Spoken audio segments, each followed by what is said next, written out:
So in the last few videos, we looked at the final version, the Declaration of Independence as it was approved of.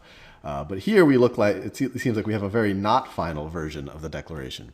What's really amazing is they go through 5 drafts at least of the Declaration.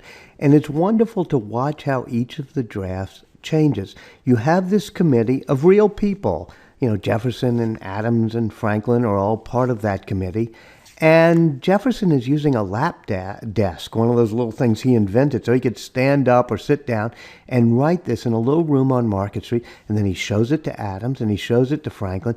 Very deferential, he said, with your broadened view of the world, Dr. Franklin, perhaps you can make some suggestions. I mean, Franklin and Adams could be his father. Right. Jefferson's only 33. I mean, really, really young. And you have, Franklin and Adams. Franklin's in, hitting 70s then.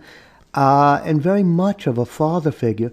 But you see real people working together in these rooms on Market Street in Philadelphia trying to craft this document. Yeah. And you see it here. I mean, this looks like, someone editing a paper. Which shows you how important it is to edit in a way. I mean, this is, those of us who are writers and editors, we like the fact that you should really sort of quibble over each word. You should these are words that matter. For example, you can see they put in a little phrase right here, separate and equal station. In other words, America is going to become a separate nation and an equal nation.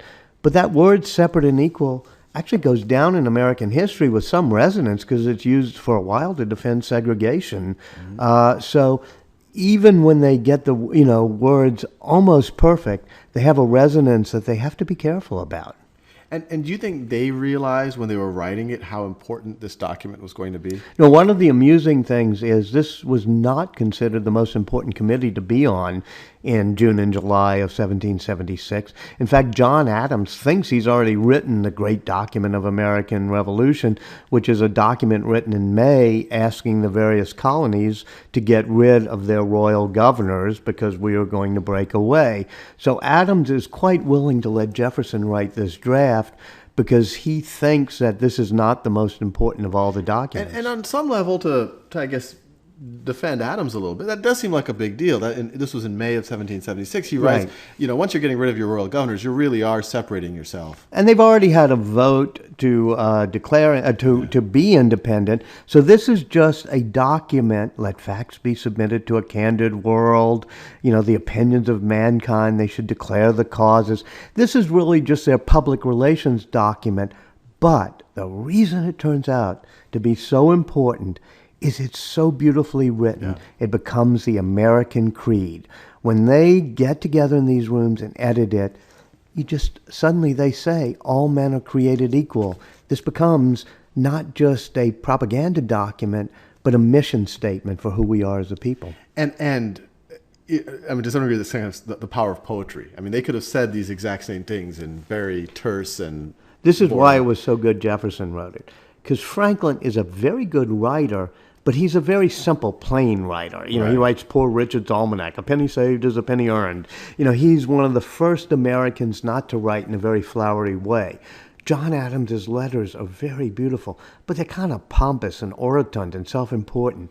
You have a beautiful poet in Jefferson, but as we're looking at this document on the screen, even he benefits from some good edits. And so this is literally Jefferson's handwriting we see here. This is Jefferson's handwriting on the first draft. It's in the Library of Congress if you want to go see it.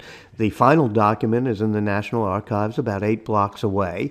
And it's really wonderful to look at all of these documents, especially, what do you see here where they edit the great second paragraph?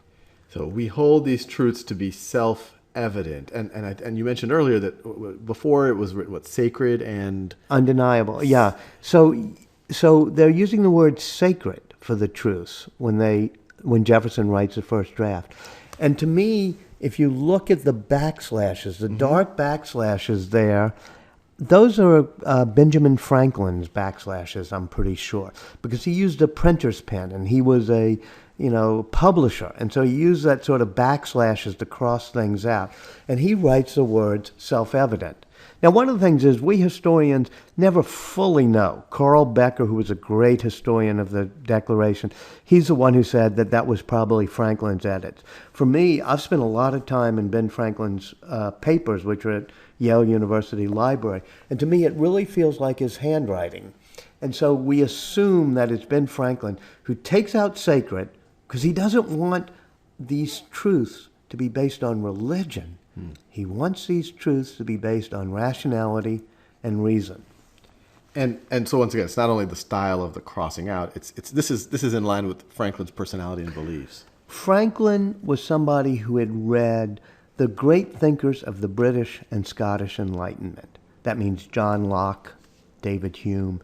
David Hume was a person who came up with the concept of self-evident truths. I mean, a self-evident truth would be that all bachelors are unmarried, as opposed to a more contingent truth like Philadelphia is smaller than London. Right. Kind of in math, an axiom. An axiom, exactly. The fact that 2 plus 2 or 2 plus 3 is 5, that's not. That's not something that has to be further proved. Yes. And so these are self-evident, and that's what Hume does. And Franklin loves that, and Franklin loves Isaac Newton too, because Franklin is a scientist. And so he believes that there are laws of nature, of nature's God, and that there's certain self-evident truths. So he doesn't want the word sacred in there, because that kind of seems like divine right of kings. God's the one who made these truths. And he's saying, no, as we discuss that whole paragraph, it's about rationality and reason getting us to those truths. Right. But they also do talk about, as we talked about previously, there's a balance here, because they do talk about created equal. Well, let's look. Tell us, what do you see there that, this edit, that, and, it says that they had certain inherent and inalienable rights.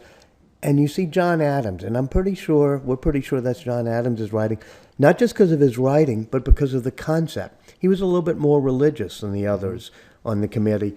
And so he says they are endowed by their creator. He puts in that phrase, by their creator, with certain inalienable rights.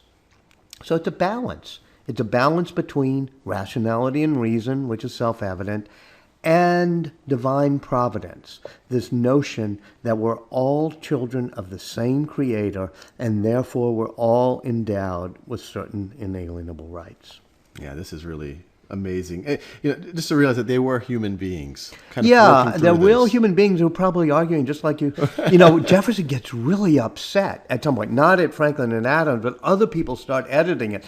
And Franklin tells him this wonderful story about when he was a young tradesman in Philadelphia, and somebody had a sign about selling hats, and everybody tried to edit a sign for him.